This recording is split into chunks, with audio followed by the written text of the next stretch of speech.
Namo Om Vishnu Padaya Krishna Prasthaya Bhutale Srimati Bhakti Vedanta Swaminita Namane Namaste Saraswati Deve Gauravani Pacharani Nirvasesha Sunyavari Paskachade Satarani Shri Krishna Chaitanya Prabhu Nityananda Shri Advaita Gadadara Shivasadi Gaur Bhakta Vrinda Hare Krishna, Krishna Krishna, Hare Hare, Hare Rama, Rama Rama, Hare Hare. We are blessed. Excellent, thank you. In too many ways to count. I think it's a line from Shakespeare. How do I love thee? Let me count the ways. But those ways are limited and conditional. But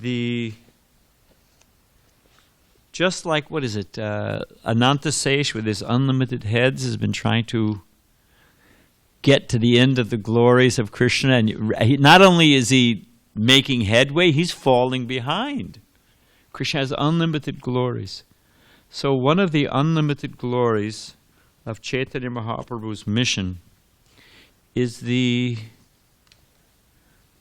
sublime, amazing, transcendental personalities that participate in the Lord's Leela. People read People magazine. What else do they read? There's even lower streams in People magazine, isn't there? There's the Globe, or what are those things called? The famous one in London, I forget what it's called, the Sun. Oh, they're just rubbish, and they huge markets. People just eat them up, because the tendency, as Bhagavatam says, to hear, glorify, and remember, is intrinsic, integral to the human experience. Just like we have to eat, we have to sleep, we have to mate, we have to defend. One of the features that differentiates us from animals is this tendency, inclination to hear, glorify, and remember. Bhagavatam says it. But who do they have to hear, glorify, and remember? Little kids learn about Batman and mutant turtles, and what else? I mean, whatever the latest rubbish is. We could all run down a few. Or then they get little superheroes when they get older, and But here's an example of we're going to read about Madhvacharya, then we're going to read about Shamananda. And these are historical personalities. It's not just fictitious, Who was the guy? I don't even know if they talk about him. Paul Bunyan. Anyone remember Paul Bunyan and his bull? Yeah, okay, fine. There it is. So he's still around. It's just fictitious, imaginary. It's made of flotsam and jetsam. There's no reality to it. But these are not figures created like that out of wishful thinking or somehow or other. They're historical. They have their birthplace. You can go there and see their house. You can go see the remnants of the jail of the Nawab Hussain Shah, where Sanatana Goswami was bound up. Right, Ram? I'm not making it up. You can go on Ram's Navadvip tourism business, for a slight donation. He'll take you, because the Brahmins need some dakshin. So this is reality, and we have a choice. What kind of people do we want to be, and who do we want to follow? So let's just start, because every time I get distracted, or at least enough set up, and let's go to substance. And let's pass out some pictures to add to the kinetic experience, engaging the other senses. This is a drawing of Madhvacharya worshipping his beloved deity, Udupi Krishna. And then here is Madhvacharya. And how is Madhvacharya posed? Exactly so. Anyone know what this means? Talk to Alex. Is he a precursor to Winston Churchill? V for victory. Is he an early hippie? What is it? What does it mean? Duality. That there's, even in liberation, there are two. There's the individual soul and the supreme soul. Okay? And why does that matter? What is this guy talking about? What's that got to do with me? V, and there's two, and liberation. What do I care? Why does it matter? Yes, you've immediately jumped to the highest level, but it means that I'm sorry, you're waiting for these. It means that there's a relationship. It means that there's a flavor. There's, the finding your home and Om, it gets pretty dry after a while. You want you want to have some relationship. So it means that even in liberation, there's a relationship. There's love. There's an exchange. Okay, and then this is Madhvacharya in his traditional pose. He had a very strong and stout body. And he was also an expansion of Vayu, the wind god, of Hanuman, and Bhima. And he also met Vyasadeva to get his commentary on Bhagavad Gita. He was tutored by Vyasadeva. I'd say that's a pretty good source.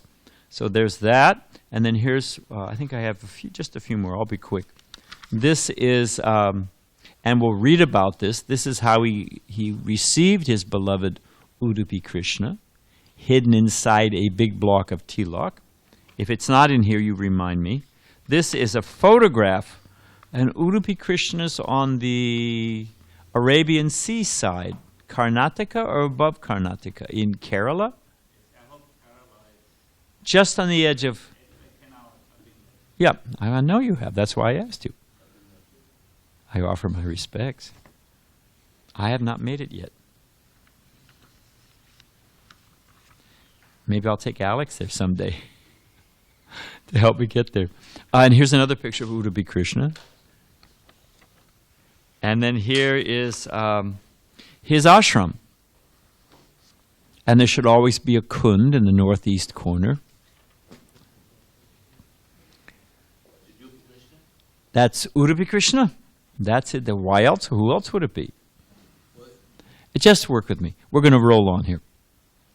Otherwise, we're going to go too far afield, and again, we won't finish. Chaitanya Mahaprabhu. This is from Chaitanya Charitamrita, which is another example of how Prabhupada's books are just an encyclopedia of transcendental knowledge, history, personalities, biographies. It's all... Bhaktisiddhanta Saraswati Thakur said, Prabhupada's spiritual master, that because there's the famous, one of the 7 wonders of the world was the library at Alexandria. This is before the, what do they call it, AD, but now they have a new world, new letter for it, but anyway, before the birth of Christ, BC. One of the 7 wonders of the world, of the ancient world, was the library at Alexandria. And it burned. It's a whole, it actually burned. It's a whole story. But Srila Bhaktisiddhanta Saraswati Thakur said, just like the burning of the library of Alexandria and the loss of knowledge, he said, we're not into book burning, don't get me wrong, but if all the books of knowledge in the world were lost and Bhagavatam remained, nothing would be lost. So the Bhagavatam, enriched by Prabhupada's purports, so much is there. And here's just a section, what to speak of Chaitanya Charitamrita, which is the PhD study, stands on the foundation of Srimad Bhagavatam. So, here it is. This is from the 9th chapter, text of the Madhya Lila, 9th chapter, Madhya Lila, text 245. Now, Madhvacharya lived from 1238 to 1317. So I think that's the Dark Ages, isn't it? In Europe, I mean, they thought, whatever. Bathing, you might spread disease, and perfume was developed to deal with their odious presence. chaos across the continent, European continent. Chaitanya Mahaprabhu next arrived at Udupi, the place of Madhvacharya, where the philosophers known as Tattvavadis reside. There he saw the deity of Lord Krishna and became mad with ecstasy. So that I don't forget, the Tattvavadis, Dvaitism, they worship, now there's a section of them, as I understand it, that worship Sita Ram, but even then the argument applies. But primarily they're worshippers of Lakshmi Narayan, Lord Vishnu, four-handed form, generally speaking. Of course, you have Udupi Krishna, that's Madhvacharya.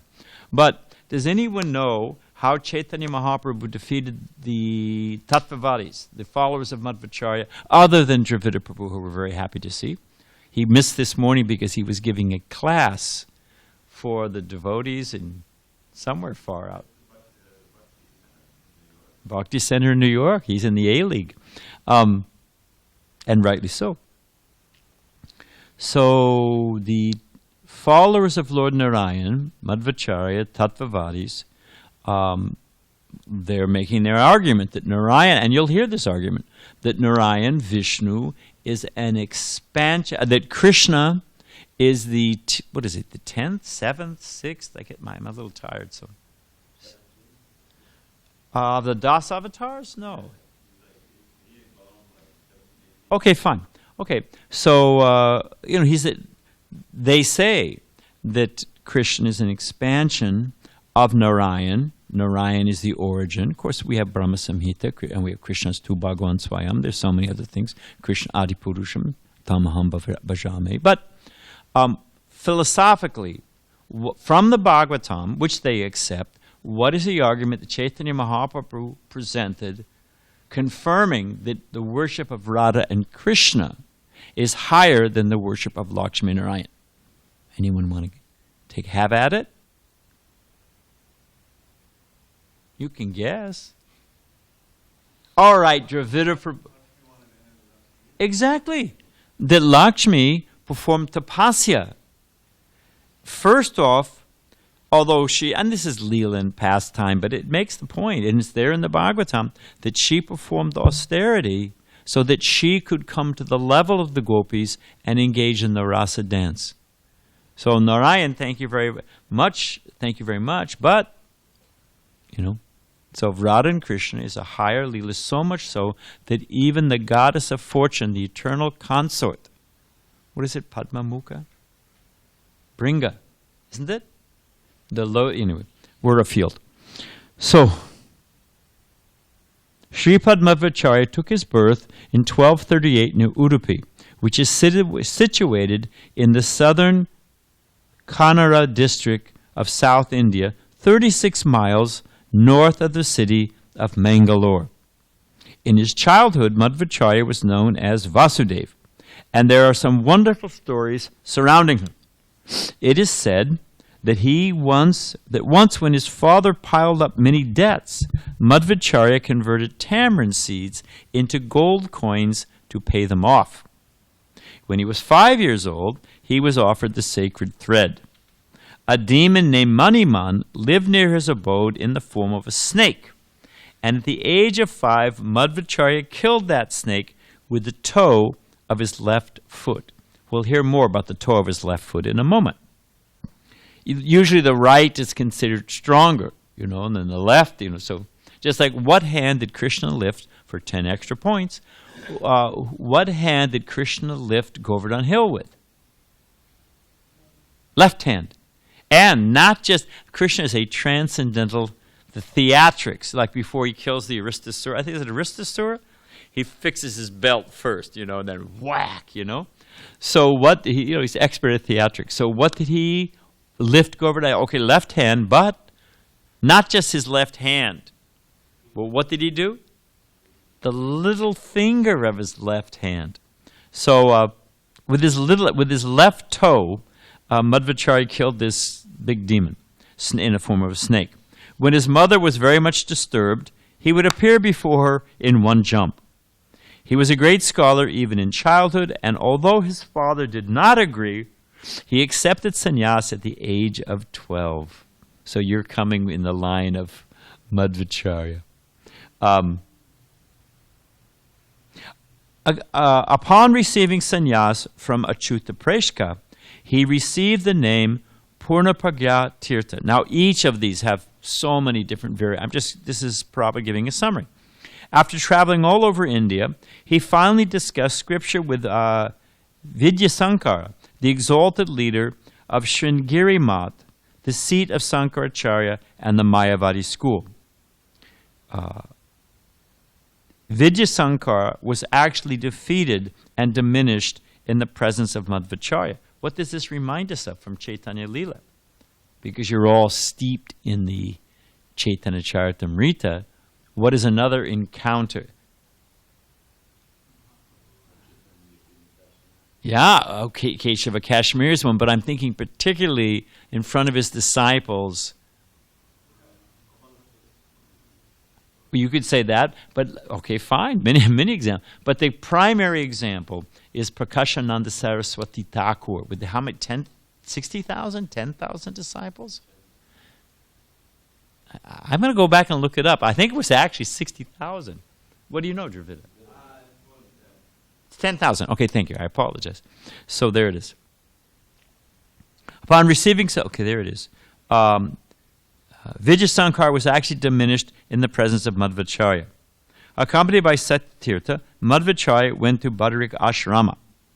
It was there that he met Vyasadeva and explained his commentary on Bhagavad Gita before him. That's the picture you've got. Thus he became a great scholar by studying before Srila Vyasadeva.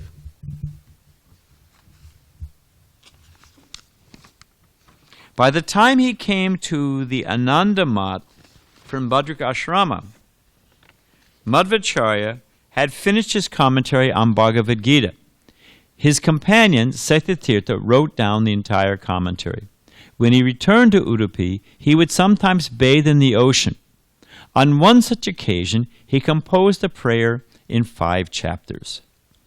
Once, while sitting beside the sea, engrossed in meditation upon Sri Krishna, he saw that a large boat containing goods for Dwarka was in danger. He gave some signs by which the boat could approach the shore, and it was saved. The owner of the boat wanted to give him a present, and at that time Madhvacharya agreed to take some gopi chandan, because they used to use as ballast. You know ballast? Because the boat, if it doesn't have weight, it's too high. It sits too high in the water, and it can easily, be tipped over, because they wanted to, whatever. So you load the thing. It's got its cargo. When it's got its full cargo, then it sinks low proper in the water. But if they've sold the cargo, it used to happen all the time when coming back from China or, whatever. So how did they, in the old days of wooden ships? So what to do? So they would put ballast. Sometimes they would. And so in this case, there was a big chunk of tilak and other things to help the boat set properly in the water. So Madhvacharya, what's he going to do with the... Like I took Radhanath Maharaj one time for shopping. He'd come back from India and he wanted some toothpaste. So we were on I forget where he was staying. So we were going in the car and he said, oh, wait, I've got to get some toothpaste. I said, I'll go get it for you. I'll run in. And he said, no, I'm going to check it out. So he went in and there was a huge row, of all the different types of, and Radhanath Maharaj is so sublime. He was reading carefully. Well, here's the gel, and here's the liquid, and this has this flavor. And he looked at one that has 50,000 ingredients. It reads like the chemical chart in your chemistry class. He finally said, "It's too much. Just buy me one. Just pick one out for me." So what do you need? What does the sadhu need? So they offered him this and that, and he said, "Okay, well, I'll just take a nice big block of tilak from my ashram. That'll keep us well stocked." So there it is. The owner of the boats wanted to give him a present, and if we have time afterwards to remind me about the Madan Mohan temple, Sanatana Goswami, and it's very nice how it's similar Leela. And that's only 500 years ago. So they gave him some gopi chandan, big block of tilak. He received a big lump of gopi chandan, and as it was brought to him, it broke apart and revealed a large deity of Lord Krishna. You can see the size of the deity. The deity had a stick in one hand and a lump of food in the other. As soon as Madhvacharya received the deity of Krishna in this way, he composed a prayer. The deity was so heavy that not even 30 people could lift it. Yet Madhvacharya personally brought the deity to Udupi. 8 of Madhvacharya's sannyas disciples became directors of his 8 monasteries. Worship of the Lord Krishna deity, known as Dancing Gopal, is still going on at Udupi according to the plans Madhvacharya established. I have a doubt, and I'll just lay it out there. And I'm going to ask Banu Maharaj. I think Banu Maharaj would be a good source. If they have Udupi Krishna who's dancing Krishna, then and they're called and they're the Tattvavadis, and Chaitanya Mahaprabhu defeated them by making this presentation that Radha Krishna Lila is higher. But here they're talking about Gopal Krishna. So how does that all square? Yeah, where does that all square? So I'm going to have to ask Banu Maharaj. It is one of Vaishnava hermeneutics, which is how do you know what you know, amongst other things. That you don't immediately say, well, I don't understand. That doesn't make sense to me. Well, hang on a minute. No. It's there in Shastra. It's stated by the Acharyas. And one thinks, all right, Prabhupada said you read more, you pray more, you give it time, because it is revelatory. And in due course, and there's many, many examples. I've got a short paper if somebody wants to read it. It's 5 different examples in our Vaishnava tradition. Vishnu Chakravarti Thakur, twice. Different graded, Sanatana Goswami. Wait a minute, they had a doubt. But over the course of time, it was revealed how it was, the Brahmana, anyway, so many examples. So, we'll find out. Doesn't mean, well, there appears to be a contradiction. The whole thing's not true, and I think, No. You hear, you inquire. We have a right, and we have a duty to inquire submissively and use our intelligence and get a clear understanding. Prabhupada said, don't be dull-headed. But it's not the other thing that you're a complete skeptic and, well, Krishna says this, but I think. So we'll find out. Somebody, you can remind me. All right, so Madhvacharya then for a second time went back to Badrinarayana in the Himalayas. While he was passing through Maharashtra, the local king was digging a big lake for the public benefit. As Madhvacharya passed through that area with his disciples, he was also obliged to help in the excavation. The king somehow or other muscled him into it, but there's some leela. After some time, when Madhvacharya visited the king, he engaged the king in that work and departed with his disciples. It's a whole story, which we'll read about Shamananda, a similar thing. The king actually became his disciple and was extremely apologetic. Often in the province of, who was it that was carrying Bharat Maharaj? Rahugana. Have I got that right? Was carried by Jad Bharat. Yeah. Often in the province of Ganga Pradesh, that's where the Ganga flows, there were fights between the Hindus and the Muslims. The Hindus were on one bank of the river and the Muslims on the other. Due to the community tension, no boat was available for crossing the river. Muslim soldiers were always stopping passengers on the other side, but Madhvacharya did not care for these soldiers. Remember, who is he an expansion of? Vayu, Hanuman, Bhima, with his little toe, Well, it'll say here later on. Madhvacharya did not care for these soldiers. Just, sometimes we have a stereotypical picture of these great Vaishnava acharyas, but they each have strong personalities. Some are very meek, some are very gentle, some are very bold, some are, argumentative, some are very, humorous. They have their emotions. They're people. They're real. They're the most realized. Madhvacharya crossed the river anyway, and when he met the soldiers on the other side, he was brought before the Muslim king. The Muslim king was so pleased with him that he wanted to give him a kingdom and some money. But Madhvacharya refused. While walking on the road, he was attacked by some dacoits, but by his bodily strength, he killed them all. When his companion Satyatirtha was attacked by a tiger, Madhvacharya separated them by virtue of his great strength. He jumped, do a Google search on a Bengal tiger. I mean, they are just masters of prowess. Those things, they are such good hunters. It happens. What is that? What is the name of the place I'm thinking? Setubandhu, is that it? What is the name of the forest there, where the Ganga comes out into the... Sundarban. Sundarban. And it's full of tigers. It used to be, right? Okay. So some fishermen will be poling, picture a delta. What do you call it? A delta? Yeah, where the river just kind of, you look, it's worth it. Do a Google search. Look at the mouth of the delta, where the Ganga comes out into the Bay of Bengal. It's impressive,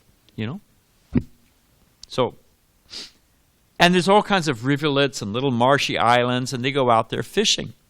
Those tigers are so expert that, two guys are in the boat, and they're quietly paddling through. They'll hear a splash. The other guy will look back. His friend's gone. The tigers will swim up secretly, and with one leap, on some marshy bank or something, grab the guy with a swipe, and he's gone. They're mad. With one hand, they could knock my head off. One swing. So here's Madhvacharya. Jumps. One of these attacks his disciple. He jumps in the middle and separates the two of them. And we come in such lineage. Historical personalities. Okay. I'm trying to read with one eye. When he met Vyasadeva the second time, he received from him the Shalagram Shila known as Astamurti. After this, he summarized Mahabharata. These are just highlights of his activities. Madhvacharya's devotion to the Lord and his erudite scholarship became known throughout India. Consequently, the owners of Sringeri Math, established by Sankaracharya, became a little perturbed. He's a growing competition. We're just going to finish this. Don't worry. We're not going to do Shamananda. We'll do him next Sunday. At that time, the followers of Sankaracharya were afraid of Madhvacharya's rising power, and they began to tease Madhvacharya's disciples in many ways. There was even an attempt to prove that the disciplic succession of Madhvacharya was not in line with Vedic principles. They tried this with our Sampradaya, because we did not have a commentary on Vedanta Sutra. Why did we, following in this line, not have a commentary, did our acharyas not write a separate commentary on Vedanta Sutra, other than Dravida? Anyone know? It is our calculation that the proper commentary, the natural commentary by the author of Vedanta Sutra himself, beginning with the same verse of Vedanta Sutra, that is Srimad Bhagavatam. So we don't need to write a second commentary. But anyway, there was this challenge. And we have Sridhar Swami anyway. So there was and therefore there was a sect that got between, the devotees were worshipping Govinda Dev, Rupa Goswami's Govinda deity, installed by the great-grandson of Krishna 5,000 years ago. And it was in Jaipur, and they got in the way and said, well, you're not a bona fide sampradaya because you don't have a commentary on Vedanta Sutra. So you can't worship. And the king was a little affected by this. So the king said, well, how do I answer this? Anyone know what happened? Who did they go to first for 5 extra points? They went to Vishnu Chakravarti Thakur, who was in Vrindavan at that time, said, I'm too old. And actually, he wanted his disciple to. So what happened? He asked Baladev Vibhushan that you please go. What he did, yes, he bowed down in front of the Govinda Dev deity for 3 days. Ultimately, the deity garland snapped, fell right around him. Therefore, it's called Govinda Bhasha. The deity personally spoke the commentary to him. Baladev Vijayabhushan wrote it down. So in that way, they were so stunned by the quality of logic and scholarship that they were immediately, the king just brushed off these other folks and the challenge was dismissed. So this happens now and again. We're supposed to fight. Prabhupada said, you don't just, if all you can do is sit in the temple and ring bells and squeeze the harmonium and eat a little rice, okay, fine. But Prabhupada said the temple is actually meant to be a base where we what? From which? That's a big hint. We go out and fight for Krishna. We come back and we're restored, but we go out and fight for Krishna. Okay. So where were we? We're close to the end. So the Madhvacharyas are becoming a little perturbed, and rightly so. A person named Pundarik Puri, a follower of the Mayavad philosophy of Sankaracharya, came before Madhvacharya to discuss the Shastra. It is said that all of Madhvacharya's books were taken away, but later on they were found with the help of King Jayasingh, the ruler of Kumla. In the discussion, Pundarik Puri was thoroughly defeated by Madhvacharya. And there's the story of, Srila Bhaktisiddhanta Saraswati Thakur as a young man. Actually, as I understand it, well, anyway, I don't want to merge two stories, so this much I know for sure. He was invited to speak. They didn't really want him to come. And they knew that he was very fond of Chaitanya Charitamrita and Srimad Bhagavatam. So they said, you can come speak, but we're not speaking on those things. It's like if you have an unwanted guest and you just don't feed them, well, they'll leave. So how to get him to not come but not be, a passive aggression was going on. So they invited him and they said, well, we're not speaking from Bhagavatam and Chaitanya Charitamrita, and we know you love these things, so probably you don't want to come. But, he said, no, I'll come. And they said, well, we're also not speaking on Bhagavad Gita. That's all right, I'll come. And we're not speaking on Ishopanishad, we're not speaking on them, practically cut everything out. I don't know what they left, but some obscure one of the Vedantas, one of the Upanishads, thank you, one of the Upanishads. And he came, and with that one Upanishad, completely smashed all of the scholars, whatever. To give an example of how powerful Srila Bhaktisiddhanta Saraswati Thakur was, Srila Bhaktivinoda Thakur was criticized by the head of the Sanskrit school in Calcutta University. At the time, Oxford Scott, this is history, this is only, 150 years ago? Something like that, if you were a scholar in England at Oxford and you really wanted to become, burnish your reputation and come to the highest standard, you had to go to study at Oxford University, at Calcutta University, your Sanskrit. That's where all those big guys, they went to, that's where they went and studied. That German guy, they all went there. And they got there, that's where they got polished up. The head of that department under the British Raj made some snide comment about Srila Bhaktivinoda Thakur, that he used to be a great scholar and he was a magistrate and so many things, and now he's just become a sentimental bhakta. Now he's just lost his mind and Bhaktivinoda Thakur just brushed it off. But Srila Bhaktisiddhanta Saraswati Thakur, he did not stand for that. So he challenged the man to a debate. Now, in those days, like if you listen to Prabhupada's tapes, they weren't watching TV, they weren't the soaps, there wasn't Bollywood. Prabhupada would sometimes, as a young man, sit in the court, the Allahabad High Court, and listen to the debates. And there's a lot of stories, Prabhupada, you hear it in Prabhupada's lectures. There's a lot of stories come out and, whatever. So this was the entertainment. That was my point.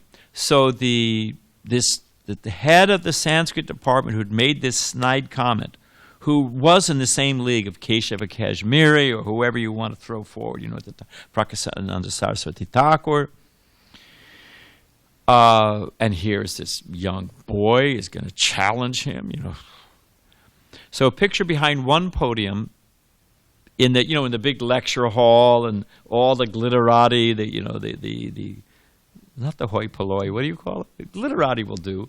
The creme de la creme of the Calcutta society class and intellectual class. They're all gathered there. And this puffed up scholar, Bhaktisiddhanta Saraswati Thakur. Srila Bhaktisiddhanta Saraswati Thakur hit him intellectually so hard, shredded his presentation, as they say in the wrestling arena, mopped the floor with him, that the man simultaneously passed stool and urine.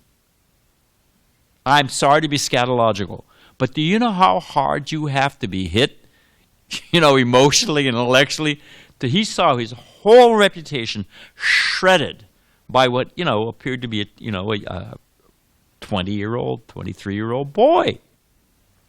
So this, just to, get a flavor of who we've got in our lineage. We don't go out there and grab people by the throat and throttle them, but... So in the discussion, Pundarik Puri was thoroughly defeated by Madhvacharya. It was reputed that there was no limit to the bodily strength of Madhvacharya.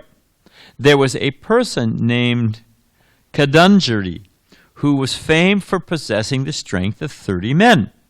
Madhvacharya placed, we hear it again, the big toe of his left foot on the ground and asked the man to separate it from the ground. Just imagine. But the strong man could not do so even after much great effort.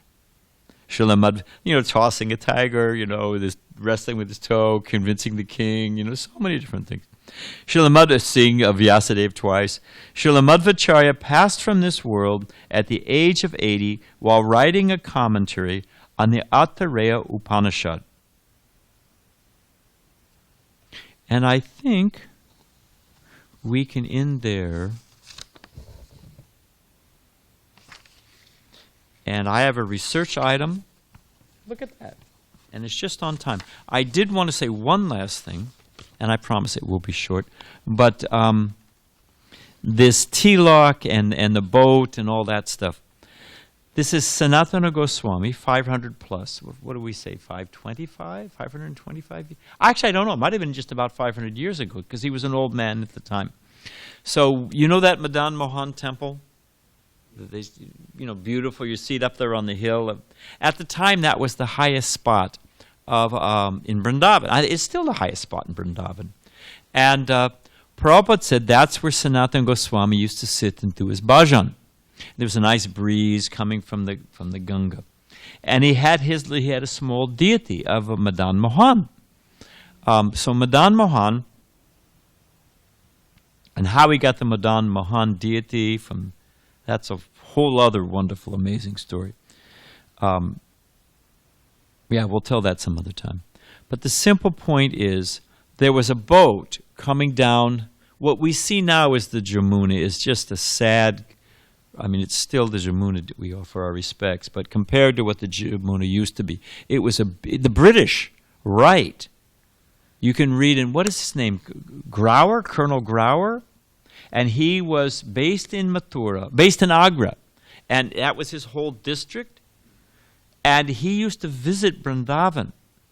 He actually became a closet Vaishnava, and he writes it's called Vrindavan Days. I maybe get it on Amazon. I've got a copy of it. And he writes, he was like, whenever that was, it's like 18 somethings. At even in those days, rich men would plant fruit trees and flower trees between Vrindavan and Agra. And the sadhus living in Vrindavan forests, you could live on the banks of the Jamuna. You get a little milk from begging from some, from the local householders. You get a little attar, little grain, whatever it is, And it was all, and he describes those big Kabul pomegranates, those big-sized pomegranates. We call them now like we have out here, these big guavas. You could get these big guavas. They were living on the banks. And a rich man, he'd either dig a well or plant some fruit trees, and they would it was like a garden all the way. And the Jamuna was a golden, a beautiful dark blue crystal clear water. So there it is. Sanatana Goswami would sit there and chant his bhajan and do his writing, and that was his bhajan kutir, with this small deity there. And the deity would play. The deity would sport. And we would play on the hill as a cowherd boy. Now, believe it or not, but here's the story. Coming down from Delhi on his way to Agra, carrying a salt merchant, carrying salt from the Himalayas, bringing salt down.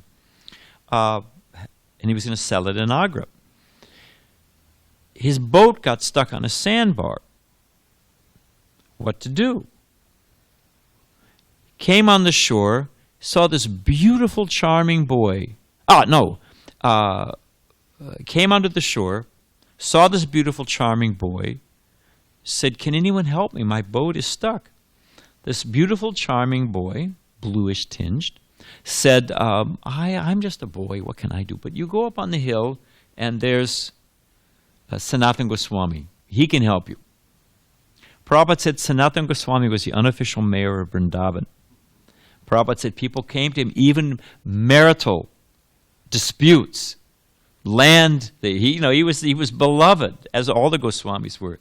Prabhupada said, in this way we are carrying on the same tradition. Because people, disciples would write Prabhupada, ask him to sort out their marital thing. So the man, charmed by the boy, goes up to the hill, sees this old Babaji just chanting japa or writing, explains to him his situation. Sanatana Goswami says, I'm an old man, I can't help you, but this young boy can help you. So it goes back and forth a few times. He's so charmed by it.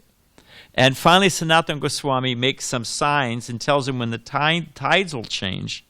And he waits. Sure enough, he follows the directions given by Sanatana Goswami, where the clear channel was and the tides are. And he frees his boat. And the merchant was so charmed by the experience that when he got to Agra, he sold his profit and sold his salt. And with the profit, he purchased the stone for building the Madan Mohan temple. And Jiva Goswami had the deed, to make sure that the building was secure. When Sanatana Goswami, somebody didn't try to claim it as their property or this or that. There was a lot. There was management in Chaitanya Mahaprabhu's mission. Jiva Goswami got the wills from all the acharyas to protect all their temples, to protect, the whole thing. It was not a frivolous affair. So that's in that same mood of getting, the boat getting stuck. Just as Madhvacharya did that and got at the Udupi Krishna, our Sanatana Goswami got the Madan Mohan temple. And we can end there. Thank you for sitting so patiently. Hare Krishna. And tomorrow, next Sunday, I promise, we will start immediately on Shyamananda Prabhu. But it's worth it. It's valuable. Hare Krishna. Not too bad.